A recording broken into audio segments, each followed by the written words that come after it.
According to multiple reports, Knicks coach Derek Fisher was involved in an altercation with Grizzlies forward and former teammate Matt Barnes. The New York Post, which first reported this story, stated that the altercation was because Fisher is dating Barnes' estranged wife. Stephen A., what's your reaction to this? Well, my reaction to it is that it's unfortunate. You know, the personal details of what transpired is not something that I'm going to get into. I can promise you that much. I think it would be incredibly inappropriate because obviously, you know, it's not just the adults that are involved. There are kids that are involved. From my understanding, that's obviously something that that incited Matt Barnes to some degree. Nevertheless, it's not something that obviously makes Derek Fisher look good. I know both of these guys. I respect the hell out of both of these guys.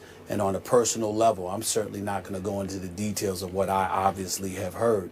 But what I will tell you is that if you're Derek Fisher, you know, regardless of how Matt Barnes looked because of his checkered past in terms of, you know, saying something to James Harden's mom and, you know, some of the things that he has spewed to other folks in the stands on occasion, the person that really looks bad to some degree is a Derek Fisher. You are the coach of the New York Knicks, and although you were out in California to see your family, your children, you remember he filed for a divorce last March.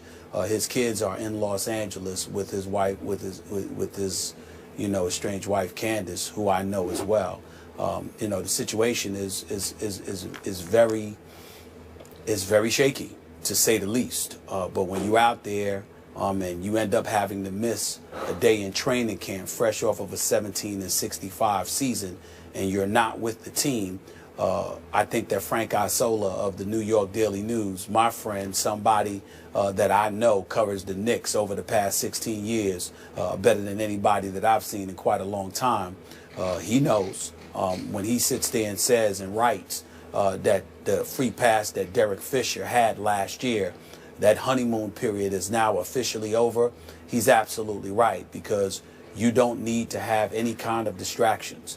The New York Knicks are bad enough all by themselves. I suspect they'll be better this year with Aflalo and Robin Lopez added to the squad. But you are fresh off of a 17-65 season, which, if you can believe it, is the worst in franchise history, worse than anything we had seen prior to last season. When you take that into account, along with the fact that there are questions about Phil Jackson's involvement, and suddenly he's going to be more involved, even though he was paid $12 million a year to be involved from the beginning. And then you bring in a coach who's never coached on any level before, and you have the kind of season that you had, and then you combine that with filing for a divorce, with having or being involved with a woman that's on the show Basketball Wives, which, in all honesty, I mean, I have no opinion about that, but I happen to know the NBA is appalled by the show. It makes them cringe. At least that's what I've heard from folks inside the NBA office, and certainly Frank Isola accurately wrote that as well. I just think that puts Derek Fisher in a spot that he doesn't need to be in. It's not my place to get into their personal business. I don't roll like that. I'm not about to now. Fisher and Matt Barnes have to handle their own business. But I will say this, Matt Barnes, the NBA has no business getting involved with Matt Barnes as opposed to it being fine. You need to talk to him and make sure that that's not something that happened again. But Matt Barnes didn't just react because of who it is. He reacted because it's the mother of his children. And in Fisher's case, you're grown. You're not just a player now, you're a coach. Yep. And right, wrong, or otherwise, you've got to be the bigger man and be sensitive to that.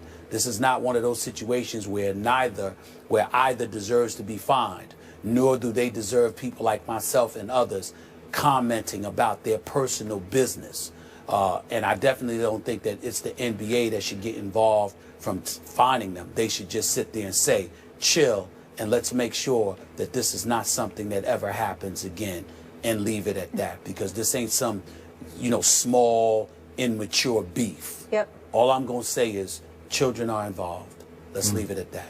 I am 100% with you on that one, Stephen A. We're going to get Skip's take after the break. Stay right here on First Take. Welcome back to First Take, presented by Bass Pro Shops. Before the break, we were discussing the Derek Fisher Matt recently had, and we heard Stephen A's take. Skip, we didn't get to hear from you. What's your reaction to this whole situation?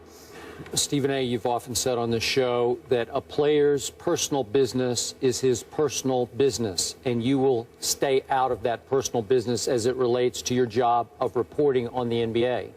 And I sometimes say, I'm with you to this point. If what a player is involved in off the court starts to impact or affect his performance on the court, then it becomes germane to what we're discussing here on this show. Now, Derek Fisher, clearly, as you point out, is no longer a player.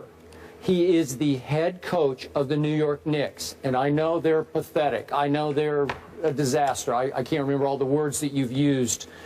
What's your favorite expression about the Knicks? They're a travesty or whatever they are. All those a basketball abomination. Yeah, basketball but abomination. They'll be better this year. Okay, fine. I get that, but they're the once storied New York franchise that has a great but distant past and tradition. And Derek Fisher has to accept that he has now a new responsibility to be the face of that franchise right now. I know Carmelo is too, but Derek Fisher, is the new head coach, has to assume that he's the face of the franchise and the tone setter for that franchise.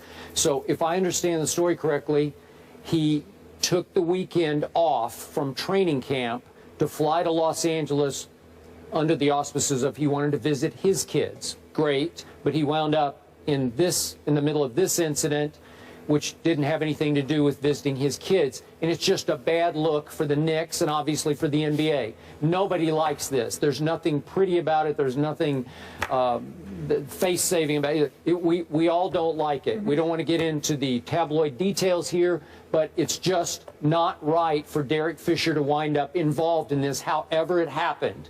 So he just has to continue to grow up as a head coach and realize, I can't involve myself in these kind of situations anymore. Maybe as a player, it was a little different. As a head coach, no, sorry. I completely agree. I have nothing to add to that. You're absolutely right. All right, let's leave. First Take is presented by Bass Pro Shops. Your adventure starts here. And in part by AT&T, mobilizing your world. After starting 57 straight games for the Colts, including the playoffs, Andrew Luck will miss his second straight game tonight versus the Texans. According to our Adam Schefter, Matt Hasselbeck will get the nod in his place. Stephen A., how worried are you about your Super Bowl pick, or is this just a mere bag of shells? Well, I've already given up on them as my Super Bowl pick, which I announced last week. They just look like a shell of themselves. They're not what they're supposed to be. They rank very low in the league, around 25th or 26th in terms of their running game. I'm not impressed with what I'm seeing right now. You know, Frank Gore obviously is Frank Gore, but at the same time, you would expect them to have done more. They're ranking 26th. In terms of their run and attack. I'm just not sold on them. And so for me, I look at it from that perspective. Even though Frank Gore is doing his thing, averaging more than 4 yards a carry, I don't know if he's not being utilized enough, if Gregson and Pagano haven't shored up the offensive line. Maybe it's Andre Johnson and those guys ain't doing much. I don't know. I'm going to pick them to win tonight because the Texans have injuries, but I'm not sold on the coach right now. So they're now a mere bag of shells of themselves. Yes. Is that fair to say? Okay. Yes. Yeah, I got it. Okay, the irony of what happened to your Colts last week may have been lost on you because they actually did remain barely afloat because they managed to overcome Jacksonville. I watched because Jacksonville's new kicker, a kid named Myers, missed 2 easy field goals at the end in overtime, regulation overtime at Indy that allowed the Colts to survive to be 2-2. And why is he kicking for the Jacksonville Jaguars? Because they traded away Scooby-Doo Scrubby. Remember the guy you ridiculed at Pittsburgh? They traded him to obviously your Steelers. And then in the toughest place to kick in the National Football League, you condemned him for missing late field goals there, which nobody can make because it's just impossible to kick in those conditions. Did a good job. Sweezum did a good job before he got injured. He was okay, but I don't know that he could have made a 50-yard field goal because they're rarely made there. It's just impossible at Heinz Field to kick in the tricky gusts and the wind. So Scooby-Doo Scrubby, if he had still been in Jacksonville, where he was a very clutch kicker, 5 out of 5 on walk-off kicks, I'm pretty sure he would have been 6 out of 6 on walk-off kicks inside in Indy, and that would have completely done in your Colts because it would have dropped them to 1 and 3. Am I right about that? That's fair enough. I am right about that. Yes, you are. So now you're picking. You're sticking with them tonight to win? Tonight because, you know, DeAndre Hopkins may not play. I don't know how many weapons they have for the I think the Texans have some injuries, and that's the problem. I think, you know, to me, the Colts, I have not been impressed with them, but I think that the Texans have too many injuries, and the Colts can find a way to squeeze this out. I think the Texans have to win this game. They're a 4-point I think that they have to win it. They have to win it, but Skip, they just don't have enough. Okay. I agree with you. They have to win. They just don't have enough. I think the Texans are going to put your Colts almost out of their early season misery here. Like I wouldn't be surprised. I wouldn't be surprised. I ain't gonna lie. All right. How about those Cubbies, guys? How about those Cubbies? Right? This is going to be their year. Meant to be. Not against the Mets. We'll see. See you guys tomorrow. We'll be picking all the games.